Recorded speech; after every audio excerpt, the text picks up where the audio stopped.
Hi, and welcome back to Writer's Dream Coach. I'm Frauke Möbius, German author, therapist, and coach. And you'll be surprised to see my hair. It's just stuck up on the back because we're having warm weather. And I don't like my hair sticking to my neck. So I treat you to a different hairdo today. Maybe that helps because we're going to talk about a difficult topic today, and it's called marketing. Thing is, I'm not really good at it either, full disclosure. And I used to absolutely hate it. I used to think it was the most sleaziest thing in the world. I also used to think that if you write a good book, it should sell itself. It should automatically bring in rave reviews and happy fans talking about the book every day of their lives. Truth is, it doesn't happen. Not like that. It is a wonderful dream, and it's something that's being, purported in writing groups and forums, and people saying, all you have to do is write a good book and it'll sell itself. It did for a while in like 2011 when the Kindle store opened, and there was hardly any there were hardly any books to choose from. That has changed. There are millions and millions of books on Amazon and everywhere else. So a good book needs a bit of help to stand up. And I'm going to be really honest with you. I'm working my way through this. I'm reading about marketing. I'm watching authors I like doing their stuff, strut their stuff. And I'm really checking back with myself, what is something that I enjoy and what is something I absolutely hate. Now, of course, everyone hates the guy or gal who does nothing but shout, buy my book on Facebook, Twitter, wherever. We all know that this ain't gonna work. In fact, I've already had it happen. I just friend someone on Facebook, and the next moment they send you a message inviting you to their author page, sending you spam about their book. Well, that's a good way to get blacklisted. That is just not civil. This is not friendly. It's not kind. Don't do things that aren't kind. That's important. People remember how you make them feel. They may not remember the words you used, but they remember how you make them feel. And if you make them feel icky, if you make them feel annoyed, they will remember that. I have a personal blacklist of authors who made me feel unhappy. A handful of them have professed political views I do not subscribe to. That is also something to remember. Be careful how you present yourself on your author page or on your blog, in your newsletter, and know your audience. I mean, if you write homoerotic stories, you may not have to worry so much about Republicans hating you. They will do anyway. So know your audience. I mean, this was an extreme example, but know your audience. And basically, the only way you can talk about your book and get people interested is by making it interesting for them. You're an author. You're a creative person. And you can brainstorm ways of making it interesting. Talk about your world if you're writing fantasy. I'm writing about dragons. I'm writing about lots of other stuff, but I have a dragon series, and I like to talk about dragons, and I'm actually a member in a couple of dragon groups on Facebook just because I kind of like these critters. Majestic creatures, whatever. So think about it. Maybe you can create little side stories for your newsletter or a Patreon uh, site where your fans can support you financially.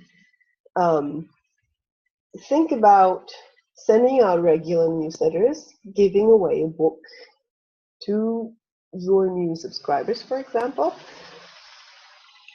That could bring people in, and then you entice them, you entertain them, and they might actually like your newsletter and enjoy reading it if you don't make it salesy, if you make it entertaining. That is, unless you're writing very serious nonfiction. Entertaining is a big part of our business. We give people much needed time away from the horrors of this world, and we need to do the same in the newsletter. We need to bring them on our side. And once you announce a new book in your newsletter and you have a number of fans there, they will scramble to buy your book. If you keep building that connection, and you have to build it, basically in the beginning, you have to build it person by person. You need to be a kind, friendly, possibly happy person. And yes, this can be a persona that you're wearing. It's okay to use a pen name and create a personality that's similar to yours. I don't want you to create someone fake, because people can sense that.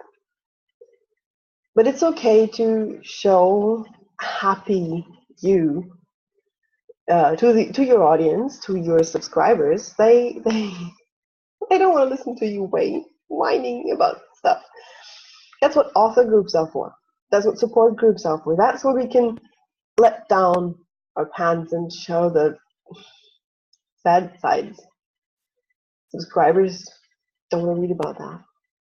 They want to be entertained. They want to feel they get to know you. They want to get a sense of you as author and a sense of the books you're writing.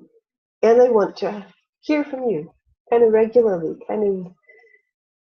friendly reminder. Hey, here's your friendly neighborhood author. I got a new story out. Create something that fits your stories, something that fits your audience. Remember that thing about the homoerotic book? You have a very different audience if you're writing hardcore thrillers, if you're writing noir, or if you're writing steampunk, or I don't know, I write feel-good fantasy. These are different audiences, different markets. They need a different language for communication. And you can learn to find language that resonates with readers, with your fans.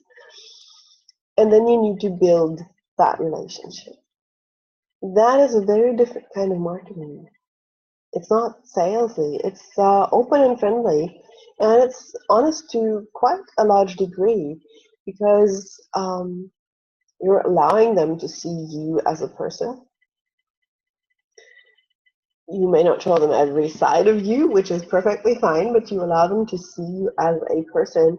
And that also means that you might offer a little bit of vulnerability, authenticity, and just be a fun person. Have that kind of honesty in your voice when you connect with your readers, but do connect with your readers. Tell funny stories, tell background stories of your characters, create interviews, take them on a sightseeing tour in one of your fictional cities. I don't know, take them, write a bestiary, brainstorm this. You can do so in the comments below, and I'll be happy to comment on that and share right in there with the brainstorming comments. I love getting comments. I will answer them. I love getting questions. And if you have any suggestions, if you have a problem that's keeping you from writing as much as you want to, let me know. I'm happy to create a blog post about your question. Just stick them into the comment section below or send me an email if it's too personal. I also have coaching spaces open if you want personal, very effective, quick term intervention coaching to help you write more and help you write faster and help you to be more profitable, because a lot of that stuff is mindset. Mindset shifts make a huge difference. I'm here for you. Let me know how it goes, and I'll be back next week, possibly with a different hairdo. Let me surprise you. I'll see you then. Bye bye und tschüss.